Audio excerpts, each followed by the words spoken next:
Marilena, adelante. Gracias, Julio. Muy buenos días, Julio, todos, integrantes del equipo, la audiencia. Excelente semana hoy, 28 de noviembre. Señores, estamos esperando la respuesta de la Cámara Americana de Comercio.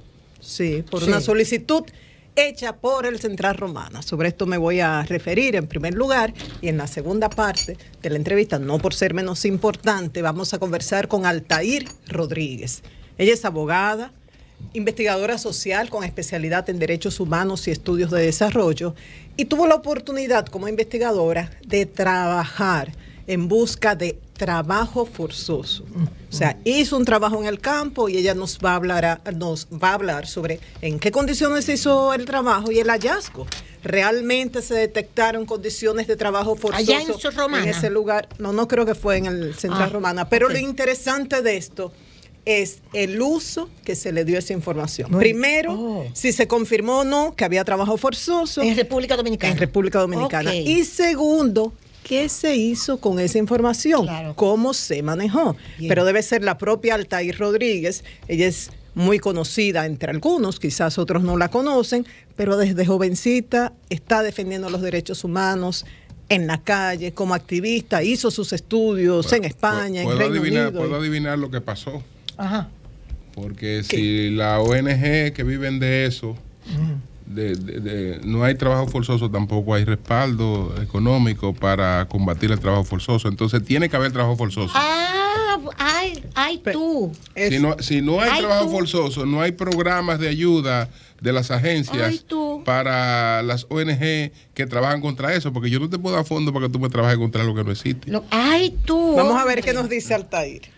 Entonces, grito viene en una trate. Siga. Entonces, a la Cámara Americana de Comercio le han pedido, específicamente el Central Romana, que salga a defender públicamente a esta empresa, que es miembro de esa institución, pero además integra el consejo directivo, y a juicio del Central Romana fue muy decepcionante la intervención del representante del gobierno norteamericano frente a la Cámara Americana de Comercio con motivo del Día de Acción de Gracias, y dice que este diplomático utilizó esa plataforma para lo que ellos consideran que es difamar. Dice, eso fue muy atrevido y poco apropiado.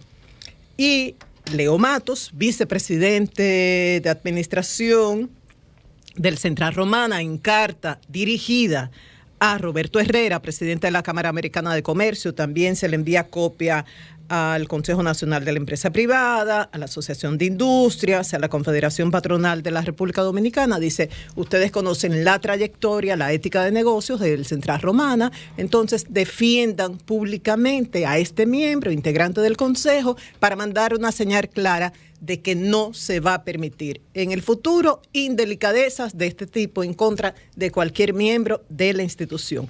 Recuerdan que una de las atribuciones de la institución es apoyar a sus miembros. Y entonces pasa a explicar, a responder esos puntos que se destacan de parte de aduanas y fronteras de los Estados Unidos al detener los embarques de azúcar del Central Romana. En cuanto a lo de abuso de vulnerabilidad, dice el Central Romana, bueno, se abusan de esas condiciones que tienen grupos migrantes, por ejemplo, que no conozcan las leyes de un país y por ende sus derechos, o no manejen el idioma. Entonces dice, todas las informaciones y el proceso de inducción a los extranjeros se les hace en su idioma y se les da la información vía oral y escrita en su idioma. En el caso específico de personas provenientes de Haití, en creol. Sobre el aislamiento, dice, tener un grupo de personas sin condiciones de tener contacto con el mundo exterior, aislados, que no tengan medio de transporte. Dice el Central Romana que eso no ocurre en sus comunidades agrícolas, que están rodeadas de centros urbanos y aún las más distantes están a escasos kilómetros de distancia de comunidades cañeras. Sobre la retención de salarios, dice, esto no ocurre. Eso de pagar tarde, pagar incompleto, pagar en especie, dice el Central Romana, que pagan semanalmente en efectivo y no descuentan nada, ni de las ganancias, ni de otros ingresos que tienen los colaboradores como bonificaciones e incentivos.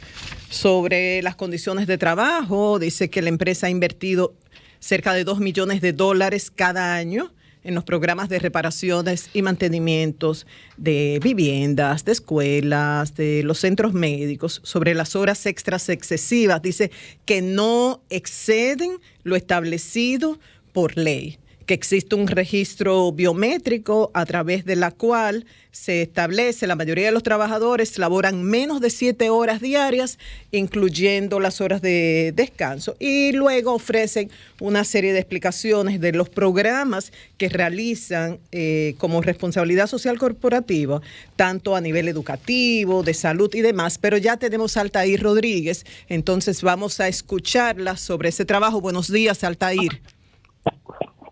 Sí, Altair, ¿nos escuchas? Sí, escucho bien. ¿Me escuchan? Sí, puedes hablar un poco más alto o aquí en el estudio subir el volumen, porque nos gustaría que nos dé los detalles de esa oportunidad que tuviste de investigar si había trabajo forzoso, los detalles, dónde fue, en qué época, qué agencia lo contrató. Sí, bueno, el estudio fue un estudio que duró 3 años, entre 2009 y 2011. Fue publicado en 2012. Es la investigación más abarcadora y minuciosa que ha sido realizada en el país sobre trabajo forzoso. Ni antes, por lo menos varias décadas antes, ni después se ha hecho un trabajo similar. Fue una investigación que yo coordiné para el Centro de Investigación para Acción Femenina, el CIPAF. CIPAF fue contratada por una ONG estadounidense llamada Verité, que a su vez recibió fondos del Departamento de Trabajo de los Estados Unidos para, durante 3 años, escudriñar la realidad de la industria azucarera y entender si en efecto había o no trabajo forzoso. Estuvimos 3 años, hicimos encuestas a más de 700 trabajadores, grupos focales, entrevistas a profundidad. Fue hecha con confidencialidad porque el trabajo forzoso, digamos que es una violación de derechos humanos que no puede estudiarse de manera oficial, tiene que estudiarse de manera extraoficial.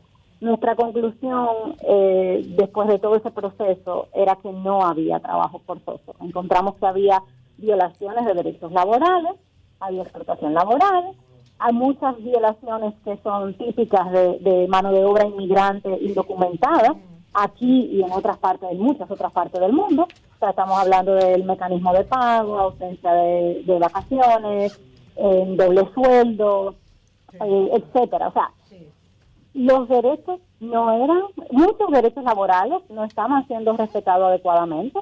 Sin embargo, no había una situación de trabajo forzoso, porque el trabajo forzoso requiere que la persona trabaja en contra de su voluntad, que haya algún mecanismo de coerción psicológica o física que obligue a la persona a trabajar en el lugar. Si bien esto era una problemática real en los años 70, que también fue denunciada por la OIT y por otros organismos internacionales, hoy día no es la realidad que viven los trabajadores del azúcar. Okay. ¿Y qué pasó con el estudio, Altair? ¿Qué pasó con el estudio? El estudio se publicó reconociendo que no se había encontrado trabajo forzoso. Lamentablemente, nuestra versión del estudio, que fueron 200 páginas redactadas por mí y por el equipo de investigación, nunca fue publicado. Que nunca fue publicado. La versión nuestra, se publicó una versión en 2012 de Verité, la ONG que nos contrató, con el documento escrito por nosotros, pero con las conclusiones cambiadas. O sea, después de 3 años, nosotros concluimos que no había trabajo forzoso y la ONG que nos contrató, sin nuestro consentimiento, sin informarnos previamente, sin consultarlos, atento a 2 o 3 detalles metodológicos, cambiaron las conclusiones para decir que sí había trabajo. Y ahí aparecía tu nombre y el nombre del CIPAF. En el informe final mi nombre no aparece, pero sí dice que fue el centro, que fue CIPAF que hizo la investigación. Y CIPAF no tomó medidas, porque si mi institución hace un trabajo y se publica cambiado, eso afecta a mi institución. CIPAF no tomó medidas en ese sentido. Mira, ahí ocurrieron varias cosas desafortunadas. La primera es que cuando el informe sale, yo como investigadora principal y coordinadora estaba eso fue 2012, estaba en Inglaterra haciendo una maestría. Magali Pineda, la que fue directora de SUPAS, pues como ustedes saben, murió de cáncer, estaba batallando contra el cáncer y sufrimos en carne propia como no poder tomar acción, pero sí, o acción como hubiéramos querido, pero sí enviamos una carta en el 2014, cuando yo regresé de la maestría, que nunca ni el DOL ni Verité nos dieron respuesta. O sea, nosotros nos trataron, después de ser un equipo que por 3 años hizo una investigación, como si no existiéramos.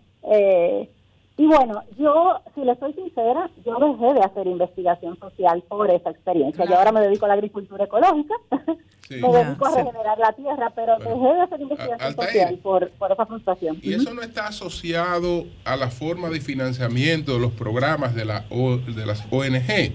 Porque las ONG trabajan por programas que le venden a las agencias internacionales en Estados Unidos y en Europa. Yo te presento un proyecto sobre una situación social determinada en mi país y tú me apoyas económicamente.